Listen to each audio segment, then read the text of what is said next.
You just figured out that you want to learn how to crochet, but you don't even know where to start. And it's overwhelming, but I'm going to share with you a tip that I received from my mother-in-law when I was first starting to learn how to crochet, and it opened up the doors for me in a huge way. So I want to share that with you today.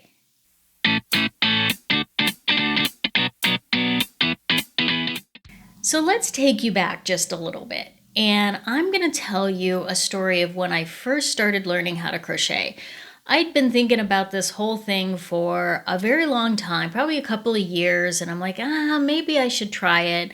I don't know really where to start. I mean, I know there's these videos, and I know there's these things called woobles or wobbles or wibbly blobbles, something like that, that are like supposed to be great, but frankly, I'm kind of a cheapskate and I don't want to pay the money for one of those starter kits. But wait a minute, I know that my mother-in-law crochets. Maybe I can just ask her. I finally got around to doing that, and she gave me these tips, these pointers that were just completely invaluable. And the thing that she told me was to get familiar with this website called Ravelry. Now, if you've been watching the channel for a bit, you probably have seen me share a few posts about Ravelry. I'll link to some of the other trainings that I did with this software. It's not really a software, it's more of a website. But anyway, I'll share some of those with you in the comments in case you want to take this to the next level, or maybe you're not that beginner and you want to figure out what else Ravelry can do for you. But either way, this tool is really, really super valuable. So let's go on, and I'm going to show you exactly how my mother-in-law showed me to use it so that maybe it can help you get your start with crochet. Okay, so the first thing that you're going to want to do, and this doesn't even require you setting up a username or an account of any form, but you certainly can. You can kind of go up here and you can create your own account. It's free, so it doesn't cost you anything. And the more you use Ravelry, it might be a really, really good idea for you to do that. But to get started here, you totally do not need to do that. What you're going to want to do is you're going to want to come up to this bar up here where it says patterns. And you're going to want to click on this bar. That's going to bring up this main pattern search page. Now there's a lot of information on this, and a lot of it's going to change on a routine basis. You don't need to worry too much about that. What you're going to want to do is you're going to want to go down here to where it says personalize, and you're going to want to make sure that crochet is selected. If you click knitting, you're going to get all knitting patterns. If you click knit and crochet, you're going to get both. So let's just click on crochet. And then we're going to scroll down here where it says hot right now. We're going to actually browse patterns in this order. But this is just the beginning. So this is going to come up and this is going to give us a lot of what is currently on trend and what's being searched for regularly, but some of these are going to be still way over your head and not something that you're going to be ready to dive into. So once we get there, we're going to go over to this left-hand panel. Now keep in mind, this panel changes occasionally, so how it's laid out right now might look a little bit different than when you discover it, but all of the information should generally be there, so just take this as a guidepost and kind of figure it out from there. Now what we're going to do is we're going to scroll down to a section towards the bottom here that is called difficulty. And we want to select on piece of cake. Maybe easy if you're really adventurous as a very brand new beginner. You might want to go with easy because there's obviously quite a few more patterns here. But I would start with just piece of cake. And when you scroll back up, you can see that there are several patterns here now listed, 5,128 of them, that are considered piece of cake patterns, meaning they are so super easy that pretty much anybody can do them. And this is where you're going to want to start to look for something that is more suitable to a beginner to work on.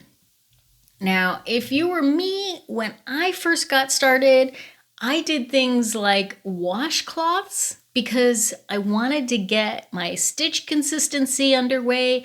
I wanted to understand a single crochet. I didn't want to really dive into all of these other fancy stitches until I mastered some of the beginning stitches.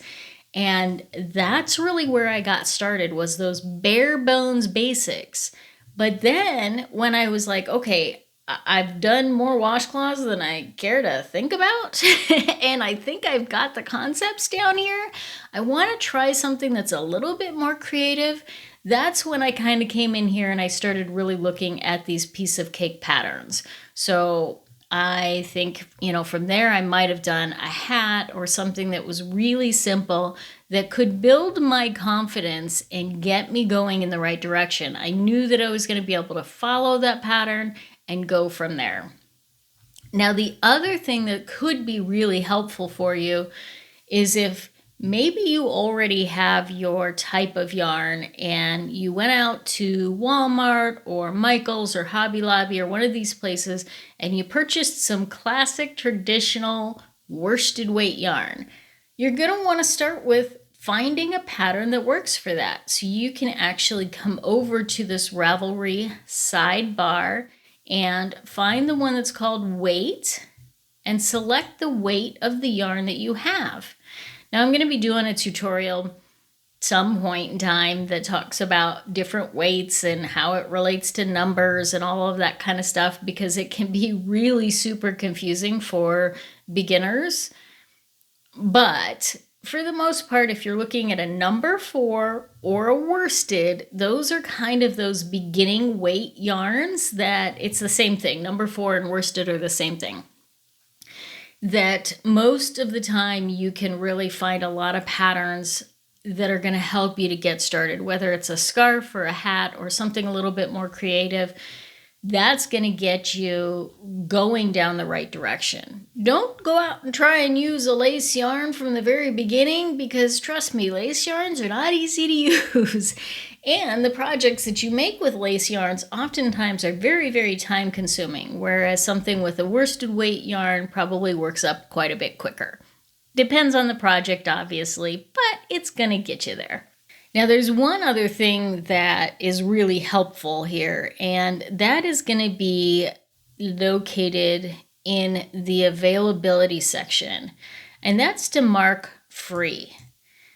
Now you're only going to be shown patterns that don't cost you anything to test out, to try, because when you're first getting started, the last thing you want to do is spend a bunch of money on patterns only to find out that you're not very good at this craft, or you really don't like it, or it's just too hard and tedious. So start with the patterns that are marked free when you're getting started. That way you can build up that confidence, build up some skills, find out that you're really actually doing okay with this, and then you can start investing in some of the nicer patterns, or the patterns that are where they're paid patterns instead. So, and another thing you can look for is if you go up to this sort by feature, you can select ones with the most projects.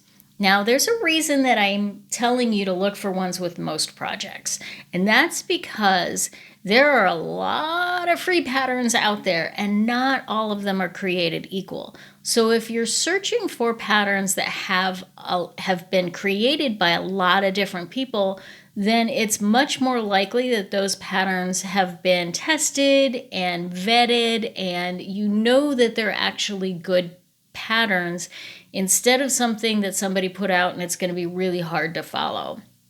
So when you pull these up, you can sort them by those patterns that have a lot of projects. So for example, this one has 2,141 people have created this, or it's been created 2,141 times. Might have only been 5 people that did it a whole bunch of times, but That's the idea here, is that the pattern has been done many, many times and people are trusting it. So that's another good thing to kind of look for when you are looking for those very beginner projects, so you don't get into thick water where you're struggling through a pattern or something like that. So get started with this program.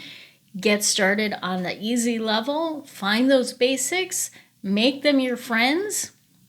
Once you build up some confidence and some skills, then you can play around with all of the other features and figure out how to explore and expand those skills and just go hog wild with it. Hope you enjoyed this video. If you have other tips for using Ravelry for those very, very, very beginner students, share those with me in the comments below. Let me know what's worked for you. Like, share, and subscribe so you always have great content to watch when you're working on your next crochet project.